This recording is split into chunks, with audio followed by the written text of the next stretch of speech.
Nos anos 30 do século XX, ao fim de 200 anos de lutas pontuadas por revoluções e derrotas, mas também por avanços políticos e sociais, todos os trabalhadores europeus têm a consciência de que são uma única classe. Mas esta classe operária nunca esteve tão fraturada. Reduzida ao silêncio e à impotência, numa Itália fascista e numa Alemanha nazi, ela impõe-se nas democracias parlamentares como uma verdadeira força política.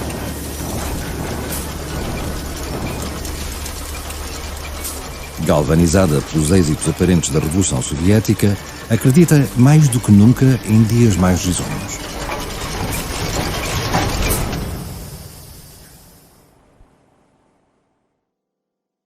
Debout les damnés de la terre, debout les forçats de la faim. La raison tonne en son cratère, c'est l'éruption de la faim. Em 1932, pelos 50 anos da morte de Karl Marx, os militantes comunistas, filmados por Joris Ivens, desfilam de punho no ar pelos bairros operários de Borinage, na Bélgica. Este gesto de desafio e de raiva apareceu pela primeira vez num desenho de George Gauss, que prestava homenagem aos combatentes revolucionários mortos em Berlim em 1919. Adotado primeiro pelos comunistas alemães, o punho no ar depressa se espalha por toda a Europa e torna-se, nos 50 anos seguintes, o símbolo de uma classe operária politizada e combativa.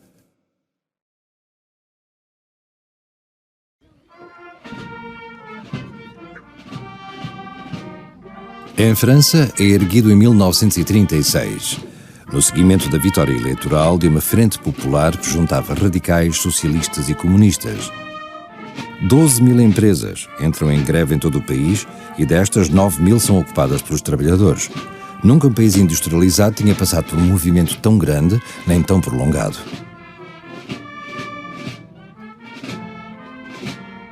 O ambiente é de festa revolucionária. Queimam-se notificações de 48 horas, enforcam-se figuras que representam os patrões, mas ao mesmo tempo negocia-se de forma pragmática as horas de trabalho, as cadências e os efeitos desastrosos da racionalização. Ao fim de 3 semanas, a greve sai vitoriosa. As 40 horas semanais, as férias pagas, as convenções coletivas mudam de forma sustentada as condições de trabalho do operário. Marion Fontaine, historiadora. L'entre-deux-guerres, et à la limite jusqu'aux années 50-60, c'est vraiment le temps de l'aliénation ouvrière par excellence, le temps où on peut de moins en moins croire à ce qu'écrivait Karl Marx, c'est-à-dire que le travail sera libérateur de l'existence humaine. C'est-à-dire que vous pouvez changer de régime, vous pouvez même abolir le capitalisme, le travail industriel dans les grandes usines automobiles, il demeure aussi aliénant. Donc la question, c'est comment vous faites ? Le gouvernement du Front populaire est peut-être l'un des premiers gouvernements à se trouver vraiment face à ce problème. Les congés payés, la politique des loisirs, c'est une forme de réponse, qui est aussi un constat d'impuissance, qui est de dire, bon, de toute façon, on ne transformera pas le travail. En revanche, on peut faire en sorte que les droits des ouvriers soient respectés dans le cadre de ce travail, donc qu'il y ait de la démocratie sociale, que le patronat négocie, etc. Et on peut compenser en offrant aux ouvriers aliénés dans le cadre des usines des espaces où ils peuvent se libérer. No imaginário coletivo, a Frente Popular continua a ser uma grande festa. Talvez seja o único momento na história em que podemos ver os operários felizes sem ser nos cartazes de propaganda alemães ou soviéticos. Mas as festas e as ocupações não são o entrudo. Isso mostra ao patrão que a fábrica não é a casa dele, nem os operários são os seus filhos, que não esperam dele nenhum benefício, que não lhe devem lealdade e que agora o trabalho operário já não é do foro privado, mas pertence ao foro público.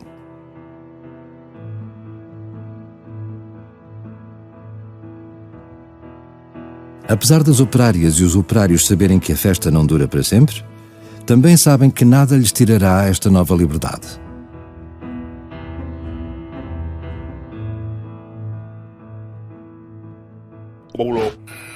Depois o trabalho recomeça. Numa fábrica fora da capital, os operários, para serem readmitidos, têm de copiar e assinar primeiro uma carta que representa bem a mentalidade retrógrada dos patrões franceses da altura. Lamentando o nosso péssimo comportamento para consigo, tendo feito greve, pedimos encarecidamente que nos perdoe e que, caso nos admita, nos permita compensá-lo no futuro com um comportamento exemplar.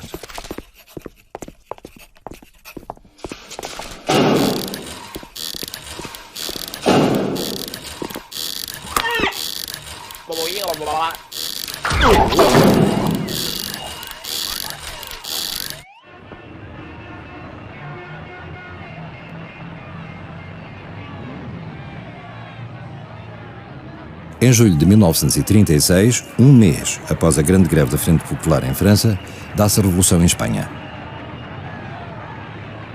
É provocada pela tentativa do general Franco de derrubar a jovem República Espanhola. O golpe de Estado falha e a Guerra Civil começa. Tal como os operários franceses, estes militantes de Barcelona que vão para a linha da frente combater os fascistas desfilam ao som da Internacional e, como eles, erguem o punho. Mas pertencem a uma tradição diferente do movimento operário. São anarquistas.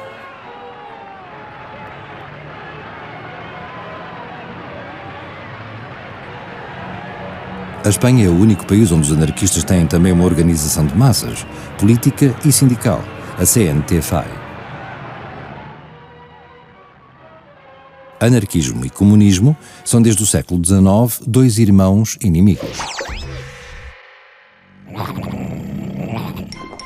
Os comunistas dizem-se seguidores de Marx e querem apoderar-se do aparelho de Estado para construir o socialismo. Os anarquistas dizem-se seguidores de Bakunin e querem, pelo contrário, destruir o Estado e a ordem social existente. Para isso não olham a meios. Greve geral, atentados, mas também aquilo que os anarquistas apelidam de ir às compras à proletário. Ou seja, pilhar lojas, sair sem pagar de um restaurante, assaltar um banco. Enfim, ao contrário dos marxistas, que acreditam numa economia centralizada e planificada pelo topo, os anarquistas seguem o sonho anarco-sindicalista da autogestão operária. A ideia de que tudo estaria bem se não existissem patrões, se as fábricas fossem geridas pelos próprios operários.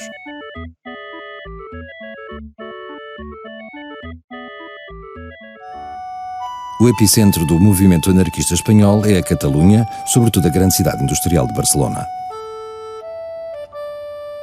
Os anarquistas estão em maioria na cidade e são operários precários duramente afetados pelo desemprego e as crises. Vindos das regiões mais pobres de Espanha, estes migrantes amontoam-se nos barrios, os bairros das novas periferias.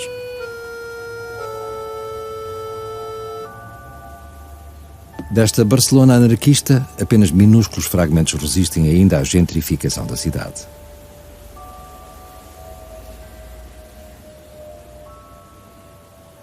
Com eles desaparece também a memória das lutas. Oíd mortales el grito sagrado de anarquía y solidaridad.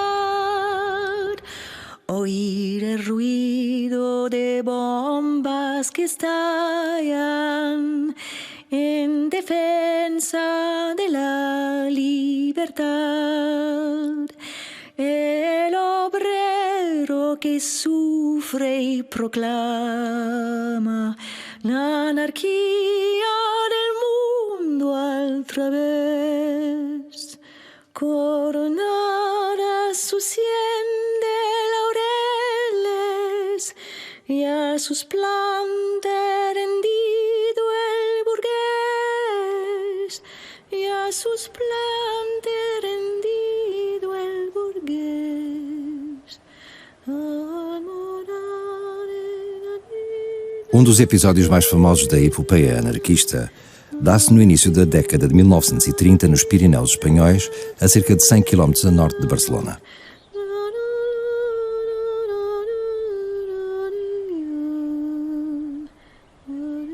O conde de Fígols, cujo palacete abandonado é hoje usado como cenário para fotografias de casamento, tem minas de carvão importantes na zona.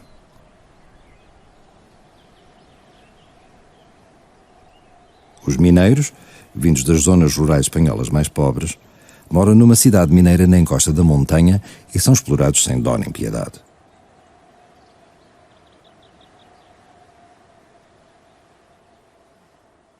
Maioritariamente anarquistas, revoltam-se em janeiro de 1932 e proclamam uma república libertária e social, convencidos de que a Espanha inteira os seguiria. Gabinete do Comitê Revolucionário. Imagens ridículas de um episódio mítico.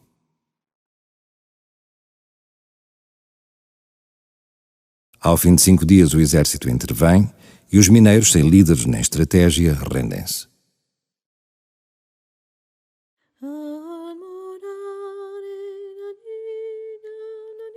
40 mineiros são detidos e deportados sem julgamento para a África e para as Ilhas Canárias. Mas para os líderes anarquistas, os fiascos não são importantes. Consideram-nos uma espécie de treino, aquilo a que chamam uma ginástica revolucionária, que vai habituando as massas a ultrapassar o medo da polícia e do exército.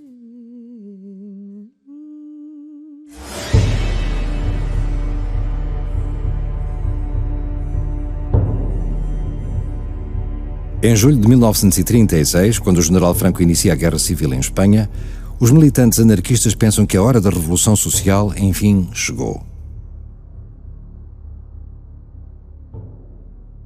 Com este embalo, só na cidade de Barcelona mais de 3.000 empresas estão coletivizadas e são dirigidas por operários eleitos pela base. Em autogestão, o restaurante do Grande Hotel Ritz transforma-se em refeitório militante. Em autogestão estão as fábricas que produzem armas para a frente e as que produzem a comida para os soldados e a população.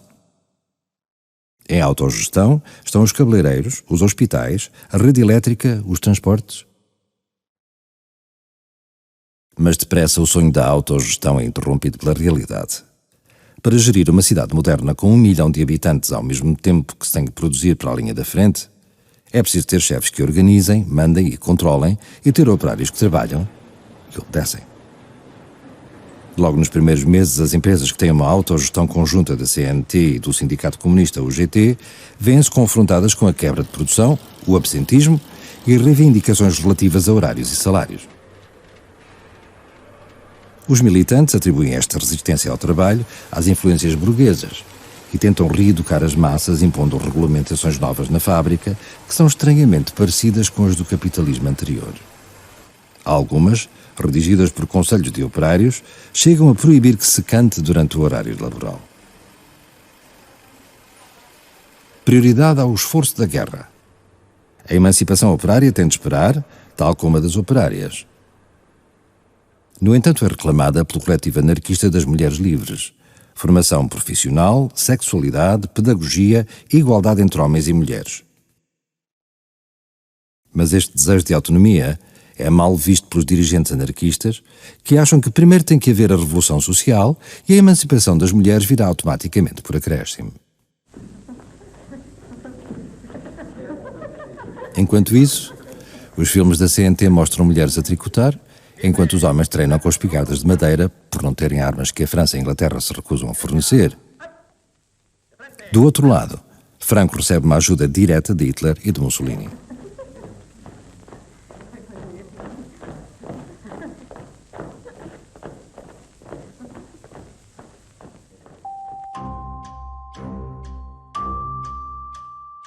Só o movimento operário se mobiliza.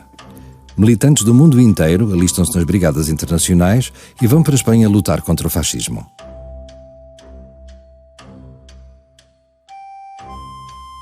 Mas o entusiasmo não chega para salvar a República, enfraquecida pelos conflitos entre moderados, comunistas e anarquistas. A guerra acaba em 1939 com a vitória franquista. Os combates fizeram mais de 500 mil mortos. 500 mil republicanos seguem o caminho do exílio.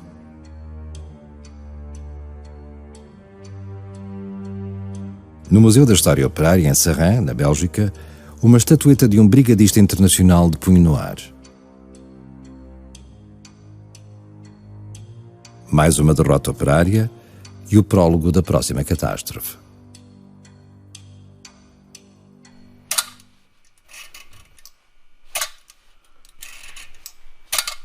Keith Gildart, em Manchester, historiador antigo mineiro. Na sua família, o trabalho nas minas passa de pai para filho desde o seu bisavô até o seu pai e ao seu tio, militante do NUM, o Sindicato Nacional dos Mineiros Ingleses. His widow now, she's 91 years old. So I was asking her about what was it like growing up in mining communities. It was quite surprising, the fact that how little she talked about formal politics. So she talked a lot about how difficult it was raising children on, kind of low income in the 1930s and 1940s. And also about women's lives more generally, what they did in their spare time. And she talked a lot about cinema, about dance halls, about gossip, and also the micro dramas of the domestic sphere, the tensions between miners and miners' wives, which miners or family members coming in drunk from the public house every night, gambling too much, domestic violence, heavy drinking. So there's a dark side to mining communities and working class communities.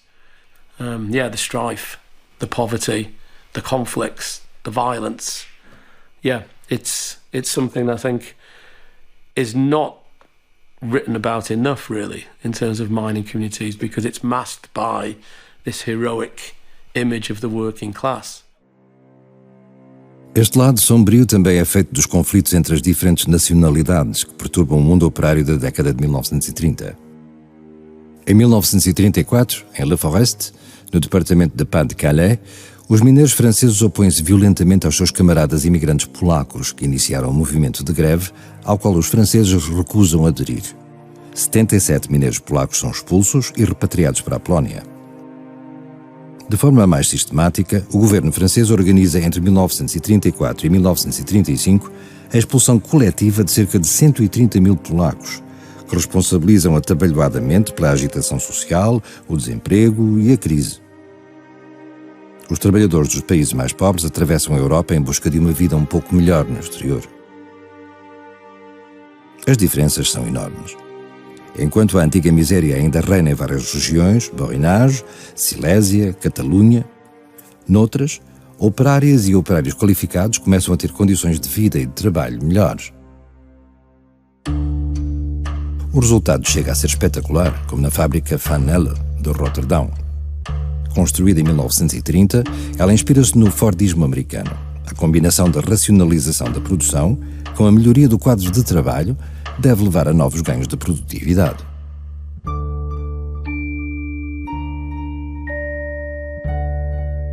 As operárias têm direito a instalações sanitárias com torneiras importadas dos Estados Unidos e a um refeitório repleto de luz que, aliás, tem o mérito de facilitar a vigilância.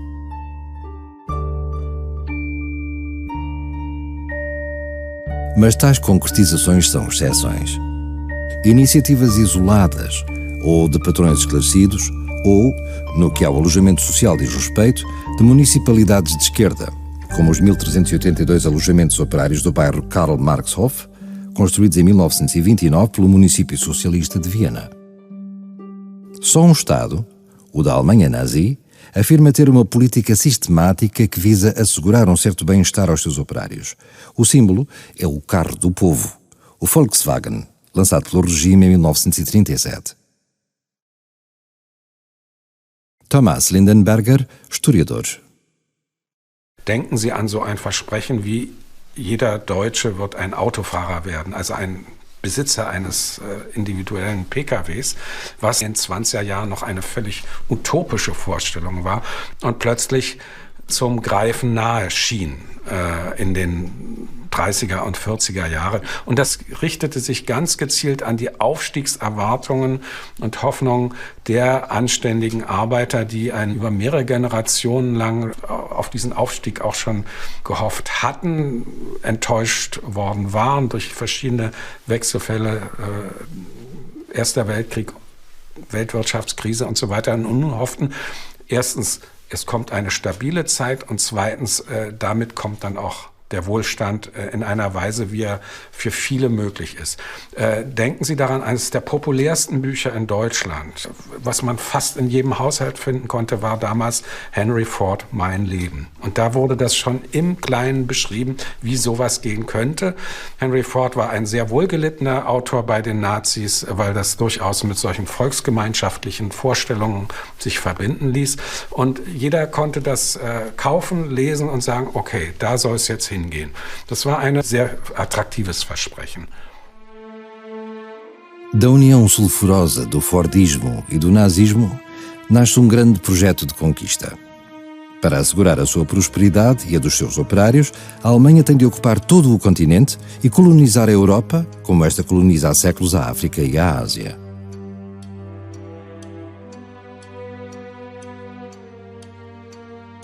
A Alemanha invade a Polónia em setembro de 1939. No ano seguinte, a Holanda, a Bélgica e a França. No ano seguinte, a União Soviética. Em todos os países ocupados, a Alemanha pilha as indústrias, os meios e, sobretudo, a mão de obra que lhe falta devido a uma penúria crónica agravada pela mobilização. Resultado desta verdadeira caça ao operário, no final da guerra, cerca de 7 milhões de estrangeiros trabalhavam na Alemanha. Os mais avantajados são os holandeses, os belgas, os franceses e os checos. Alguns são voluntários, mas a maioria é requisitada para o serviço do trabalho obrigatório, como os soldados ingleses e franceses prisioneiros de guerra, exceção feita aos oficiais. No polo oposto estão os povos eslavos, considerados sub-humanos, os polacos, os ucranianos e os russos, que contam mais de 600 mil prisioneiros de guerra explorados, que passam fome e estão praticamente reduzidos a escravos.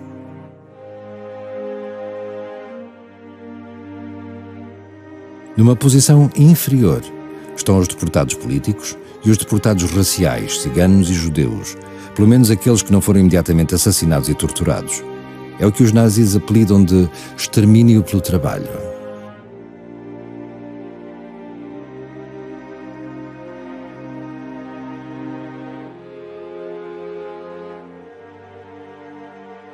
A pedreira do campo Mauthausen. Os campos são guardados pelos soldados da SS. Mas nas grandes empresas, são os próprios operários alemães a encarregarem-se de corrigir os estrangeiros recalcitrantes. Stefan Berger, historiador. There is clear evidence that in the war many German workers benefited from the enslavement of roughly 7 million foreign workers, because the existence of this army of slave laborers meant that German workers often had the opportunities of progressing in the hierarchy of the factory order, becoming foreman or having better positions and better pay. And I think that is something where the German workers benefited from the racism of the regime, and where they also often bought into the racism of the regime, because of course they needed to justify to themselves what they were doing, and the racism of the regime was a kind of handy explanation that they could use in order to justify what was going on. Nas regiões mineiras da França e da Bélgica, a memória das grandes lutas da década de 1930 permanece viva, apesar da ocupação alemã. Na primavera de 1941, 200 mil mineiros deixam de trabalhar dos dois lados da fronteira. Será a maior greve durante toda a Segunda Guerra Mundial.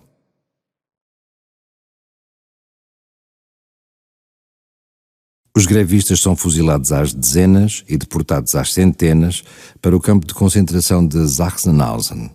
Mais de metade não regressa.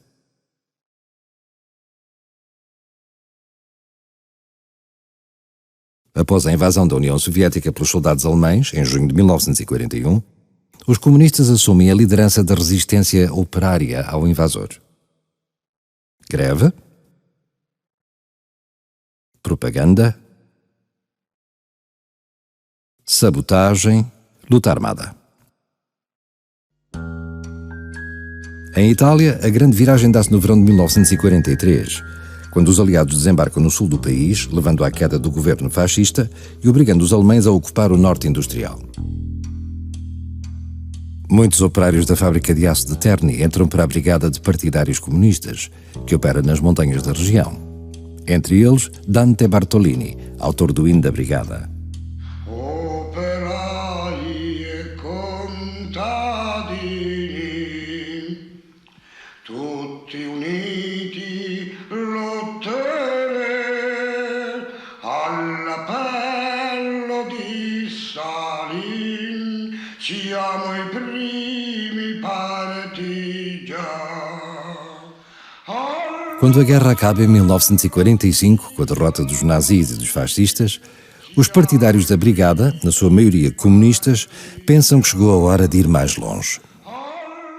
Alfredo Filipponi, comissário político da brigada Gramsci, conta com uma conversa que teve com Palmiro Togliatti, líder do Partido Comunista Italiano. Noi volevamo fare la liberazione nazionale dal fascismo e poi dopo con la speranza di arrivare al socialismo, che quello non ci siamo arrivati. Poi con Bagno Togliatti convocò tutti i comandanti dei partigiani e tutti i dirigenti del partito di tutta l'Italia. Fece un intervento, che c'erano le elezioni, in particolare diceva che c'è una grande ascendenza, come lo sapete, voi dovete da fare perché dovevo vincere le elezioni. Hanno parlato, sì, ho alzato la mano, compagno Togliatti, io non mi trovo d'accordo. Perché Omega? Non mi trovo d'accordo perché Lenin disse quando passa il tordo bisogna tirargli. Se non si tira quando passa non si sa quando si può più tirare. Oggi passa il tordo ed allora questo è il momento. Noi le armi nascoste, no? È il momento, gli diamo giù e facciamo il socialismo. Lui mise la proposta mia e la proposta sua all'approvazione, la sua ebbe 4 voti più della mia e passò la sua. O relato deste autêntico chefe partidário é ainda mais surpreendente, uma vez que o provérbio atribuído a Lenin é, na verdade, um velho adágio camponês da região da Terni. Alessandro Portelli, historiador. Questa cosa ha detto Lenin, che quando passa il tordo è il momento di sparargli. Fra l'altro è meraviglioso perché la cultura dell'Italia, di questa parte comunista ancora dell'Italia rossa, Toscana, Umbria, sono tutti cacciatori. Il socialismo, il proverbio, Lenin, la caccia, stanno tutti insieme. Stanno tutti insieme. Questa è la... E devo dire quello che è stato distrutto nell'ultimo paio di generazioni. Questo radicamento di un'idea di società alternativa nell'esperienza vissuta del mondo popolare, della classe operaia. Berlim, 1945. Quem imaginaria que seria nesta cidade em ruínas que o sonho dos partidários italianos se realizaria? A construção do socialismo.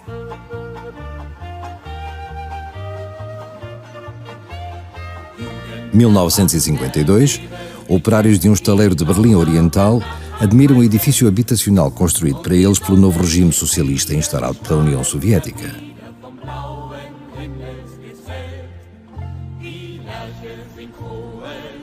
O edifício do arquiteto Hermann Henselmann, elegante, moderno e requintado, é apenas um protótipo ao qual não será dado seguimento. Mas o governo reproduz a imagem em frescos monumentais como símbolo das promessas que faz à classe operária. Promessa de um novo bem-estar material, mas também promessa de um novo estatuto, o de operário senhor da sua casa, finalmente no Estado operário.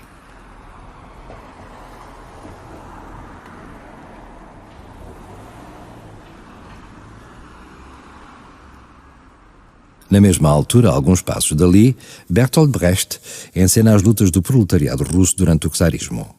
Wir brauchen nicht nur den Flicken, wir brauchen den ganzen Rock. Wir brauchen nicht nur das Stück Brot, wir brauchen den Brotleib selbst. Wir brauchen nicht nur den Arbeitsplatz, wir brauchen die ganze Fabrik. Und die Kohle und das Erz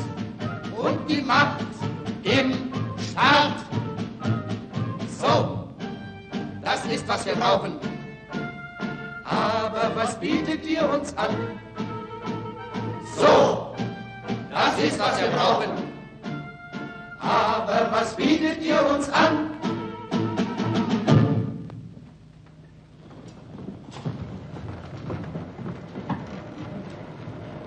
Also, Streik. Se os operários de Berlim Oriental tivessem acesso à tecnologia moderna, teriam provavelmente parado a imagem para voltar a esta palavra estranha, greve. Palavra que, teoricamente, já não deveria fazer parte do seu vocabulário. A greve continua a ser legal nos países capitalistas, mas do outro lado da cortina de ferro é considerada absurda. O proletariado, diz-se, está no poder por lá e não pode fazer greve contra si próprio. E se o operário desses países que se dizem socialistas desobedecer e reivindicar como antigamente, é preciso pô-lo na ordem, como diz o dirigente comunista checoslovaco Zapatowski. Não é por sermos operários que podemos fazer tudo.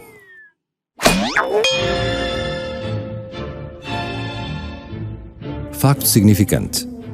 Nos desfiles de apoio ao novo Estado operário, agora já não se ergue o punho, erguem-se retratos dos dirigentes. A imprensa oficial apelida o dirigente Zapatowski de pai dos operários. No Natal de 1952, ele expressa na rádio os seus votos para os seus filhos.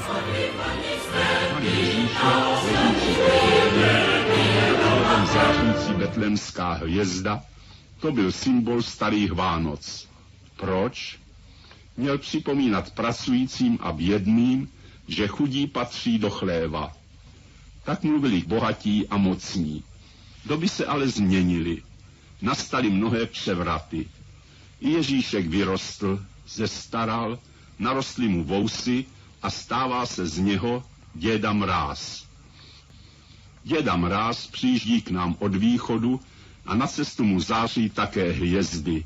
Nejen jediná betlémská, celá řada rudých hvězd na našich šachtách, hutích, továrnách a stavbách.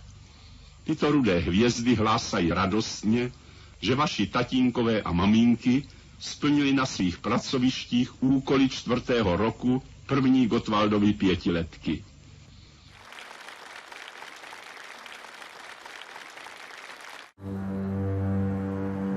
Mas os operários dos países socialistas deixaram de acreditar no Pai Natal. Em 1953, os de Berlim Oriental revoltam-se contra um novo aumento das normas sem que haja aumento dos salários. Com as câmaras dos jornalistas vindos de Berlim Ocidental a filmar, o protesto operário é esmagado pelos carros de combate socialistas soviéticos. Num momento de lucidez, Bertolt Brecht propõe a sua solução. Não seria mais fácil para o governo, escreve, dissolver o povo e eleger outro? Não há jornalistas estrangeiros em Poznań, na Polónia socialista, em junho de 1956. Apenas os polícias, que fotografam às escondidas os operários grevistas da fábrica de locomotivas de Stalin. Queremos pão, como no século XIX. A greve torna-se insurreição e o exército polaco intervém. O resultado são 57 mortos, na sua maioria operários. Voltamos a encontrar os operários na linha da frente 4 meses depois, a quando da Revolução na Hungria. São os primeiros a pegarem armas por pedir democracia, a partida dos militares soviéticos e nas fábricas que o poder seja dos conselhos operários.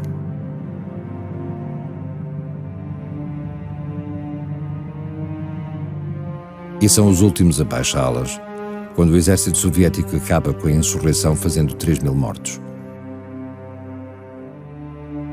Foi na Hungria, em 1956, que vimos pela última vez os operários europeus a pegarem armas para reivindicar os seus direitos.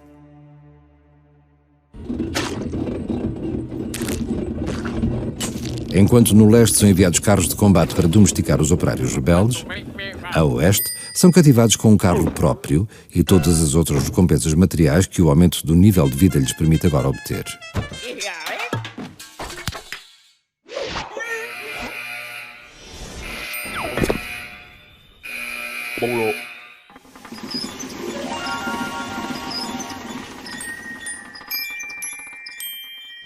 È il momento in cui nelle case operaie per la prima volta sono in grado di mettere un lampadario con le gocce di cristallo, che noi borghesi consideriamo di pessimo gusto, perché noi borghesi pensiamo specialmente a quei tempi, no? Lo stile svedese, lineare, sobrio, eccetera.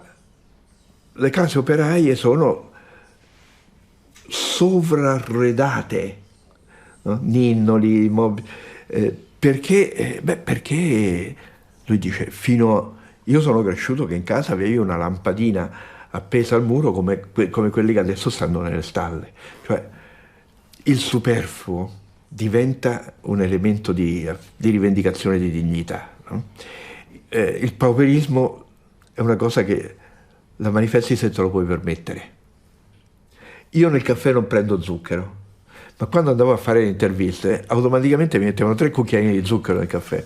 Perché? Ma perché era un modo di dire, guarda che possiamo anche permetterci di metterti lo zucchero. 1963. Os operários franceses que veem televisão recebem boas notícias.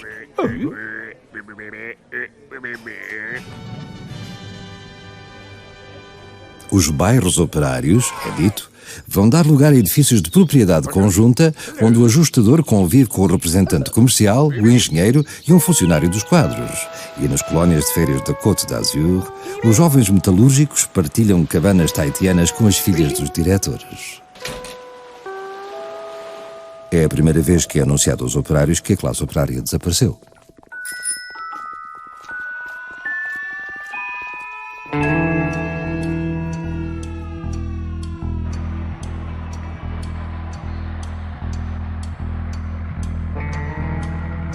No entanto, por esta altura, a classe operária francesa atinge o seu apogeu. 8 milhões de operários, 37% da população ativa. Mas a sua composição mudou. Nos autocarros de transporte de operários da Peugeot, em Sochaux, os operários especializados estão em maioria. Os operários com menos qualificações são os mais explorados. Jovens, imigrantes, mulheres, a carne para canhão de todas as linhas de montagem. Serão estes os elementos mais radicais da revolta operária de 1968.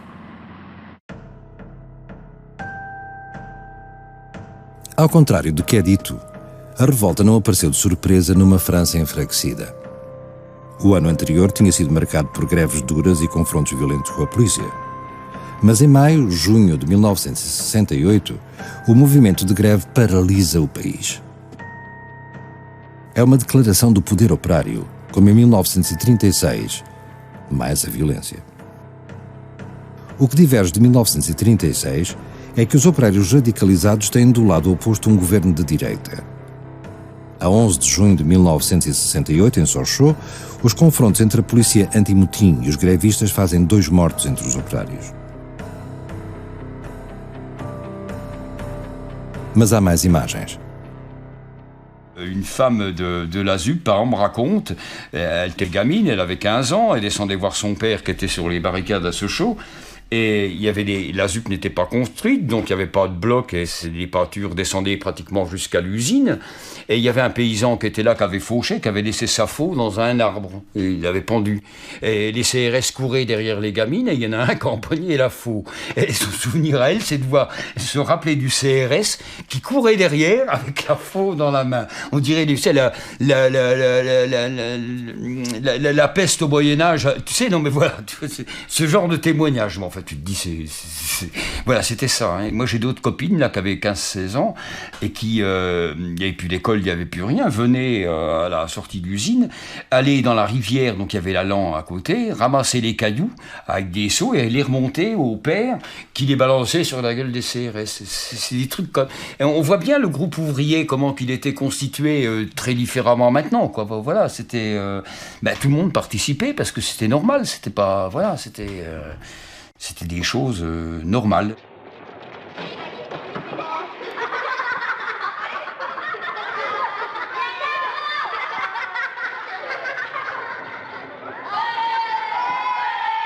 Uma fábrica francesa ocupada no final da década de 1970.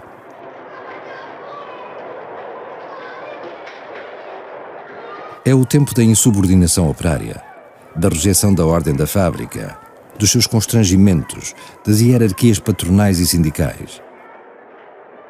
Na fábrica LIP de Besançon, onde o conflito se prolonga por vários anos, as operárias reinventam a autogestão, pondo a funcionar as máquinas para elas mesmas. E a sua expressão liberta-se. Dans mon secteur, je travaille avec des hommes. Rien que des hommes. Il n'y a pas longtemps qu'il y a une femme qui est avec moi. C'était rien que des hommes. Et les régleurs, c'était des hommes jeunes. J'aimais bien, je les aimais bien, parce ils n'ont pas la mentalité déjà des vieux. Des gentils.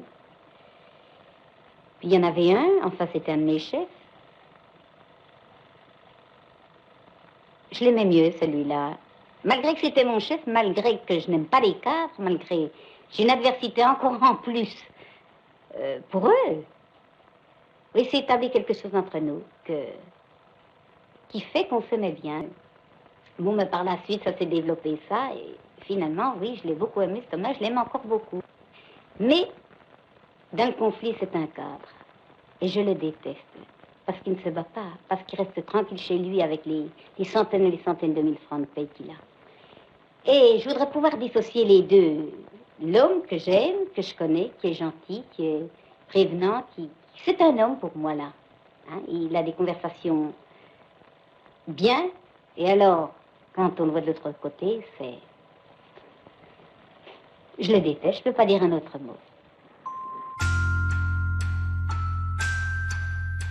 Estes anos da revolta operária terminam com uma proeza. Dá-se onde menos se esperava, na Polónia socialista, no estaleiro naval de Gdansk, que entra numa greve acalentada pela operária Anna Valentinovics e pelo eletricista Lech Walesa, para obter a criação de um sindicato livre e independente do partido no poder.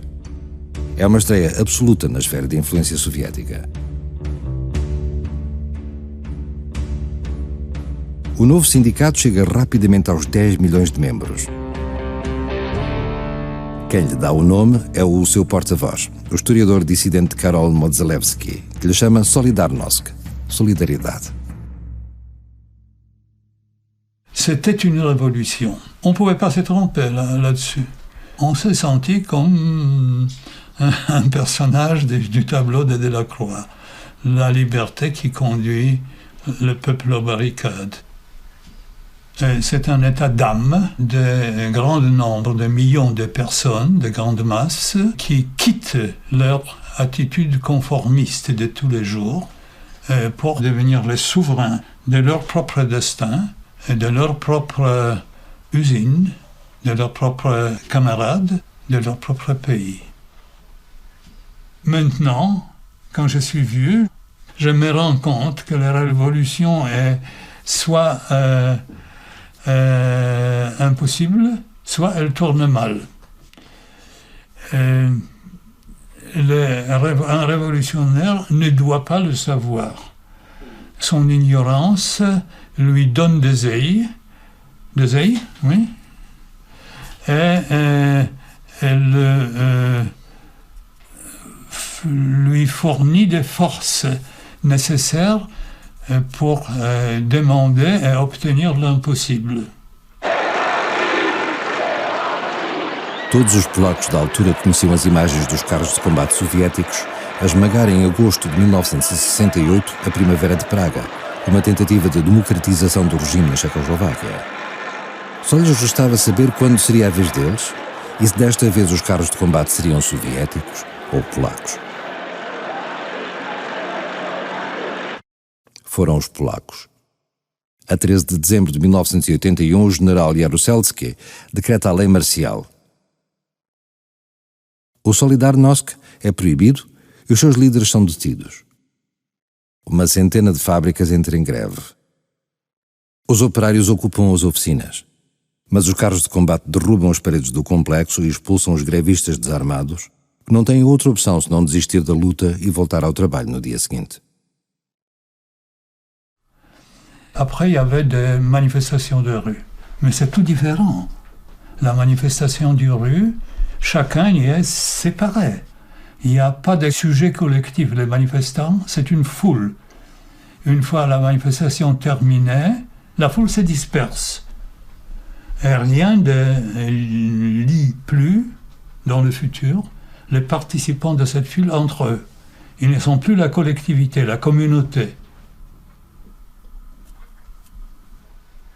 Pour être capable à la grève, il faut être en communauté. Si la communauté cesse d'exister, fini. C'est fini. 3 anos após a desfeita a leste, do mais novo dos grandes sindicatos, chega a vez do mais antigo, do oeste.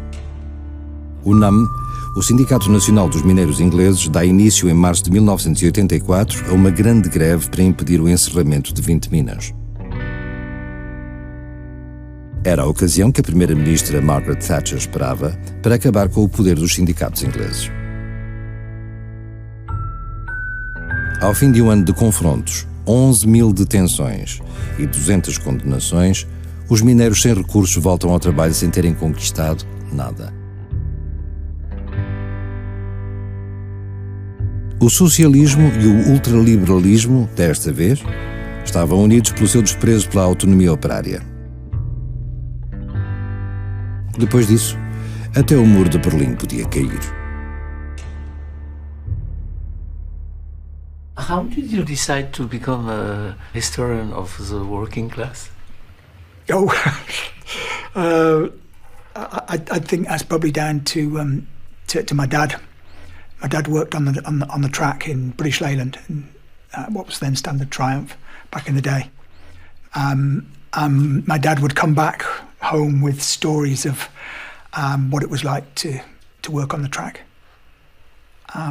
And at one level, you could really get a sense of how much he enjoyed work. He was a bit of a workaholic. He always did overtime. But at another level, another layer of my dad's work experience was certainly alienation. Working on a mind-numbing production track in the car industry. But I think ever since that time, I've been trying to understand my father's life as a blue-collar worker, what work meant to him, and also what the loss of work meant to him. He was made redundant from that particular factory, aged 45. He's a young man, and spent the last years of his life in insecure, precarious jobs, taxi driving for a while. Ended up as a cleaner in a factory, and you could almost, you could sense that kind of deterioration and degradation, and what it meant also to lose work, and the rupture, the rupture that went along with my father being made redundant, being thrown on the scrap heap, as he would have said. Ir para a sucata é o destino de dezenas de milhões de operários europeus desde os anos 70 do século XX. Quando as empresas começaram a deixar as grandes regiões, que tinham levado a cabo a Revolução Industrial, e a sua tecnologia envelhecida, a sua mão de obra combativa, para ir procurar mais a leste trabalhadores mais dóceis e que recebem menos. Podemos ver por todo o lado as mesmas ruínas, convertidas, na melhor das hipóteses, em locais turísticos. Estranhos locais de memórias, que celebram ao mesmo tempo a exploração e o antigo orgulho operário, como esta grande fábrica de aço alemã, fechada em 2004 e transformada em museu.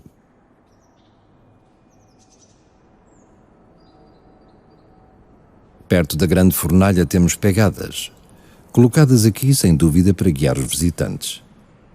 Mas como não pensar nos que partiram?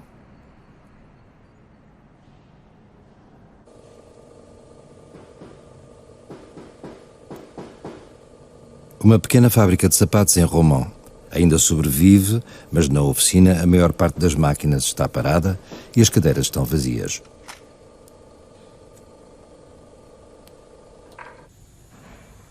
No entanto, é uma imagem enganadora. Os operários em França ainda representam 1/5 da população ativa, mas tornaram-se invisíveis, estão dispersos, fragmentados, são desvalorizados ou uberizados, como se diz hoje. Desapareceu uma identidade tornada consciência, uma consciência tornada força. Les gens ne se définissent plus comme prolétaires. Ils se définissent comme, même plus trop comme ouvriers. Ils se définissent comme le poste auquel ils sont affectés. Donc ça peut être ceux de la crevette, ceux du poisson, au sein de la même usine, ceux du dépotage, ceux du chargement, ceux de la congélation, ceux du poisson pané.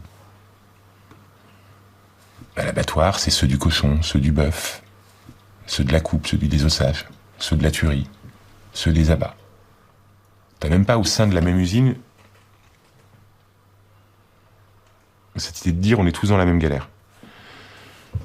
Ernesto De Martino, che è il nostro grande antropologo, racconta una volta che andando in Calabria prendono in macchina un contadino del posto per indicargli la strada.